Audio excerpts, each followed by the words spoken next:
بسم الله الرحمن الرحيم. تبارك الذي بيده الملك وهو على كل شيء قدير، الذي خلق الموت والحياة ليبلوكم أيكم أحسن عملا وهو العزيز الغفور، الذي خلق 7 سماوات طباقا ما ترى في خلق الرحمن من تفاوت فارجع البصر هل ترى من فطور، ثم ارجع البصر كرتين ينقلب إليك البصر خاسئا وهو حسير، ولقد زينا السماء الدنيا بمصابيح وجعلناها رجوما للشياطين وأعتدنا لهم عذاب السعير، وللذين كفروا بربهم عذاب جهنم وبئس المصير.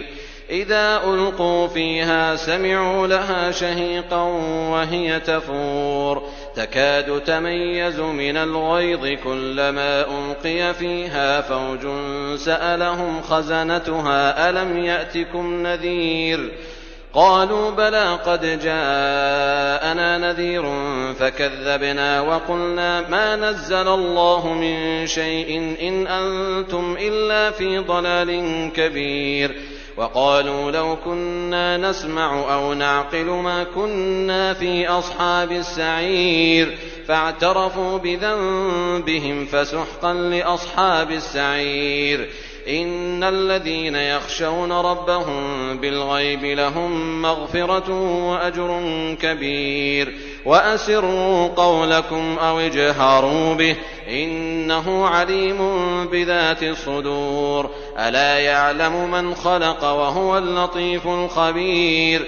هو الذي جعل لكم الأرض ذلولا فامشوا في مناكبها وكلوا من رزقه وإليه النشور. أأمنتم من في السماء أن يخسف بكم الأرض فإذا هي تمور، أم أمنتم من في السماء أن يرسل عليكم حاصبا فستعلمون كيف نذير. ولقد كذب الذين من قبلهم فكيف كان نكير. أولم يروا إلى الطير فوقهم صافات ويقبضن ما يمسكهن إلا الرحمن إنه بكل شيء بصير. أمن هذا الذي هو جند لكم ينصركم من دون الرحمن إن الكافرون إلا في غرور.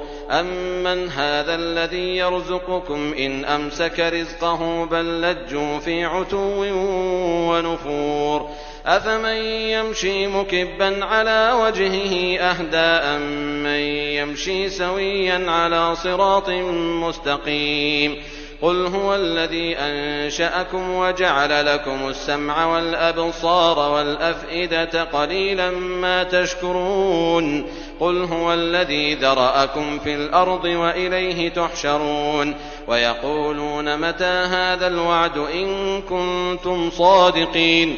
قل إنما العلم عند الله وإنما أنا نذير مبين. فلما رأوه زلفة سيئت وجوه الذين كفروا وقيل هذا الذي كنتم به تدعون.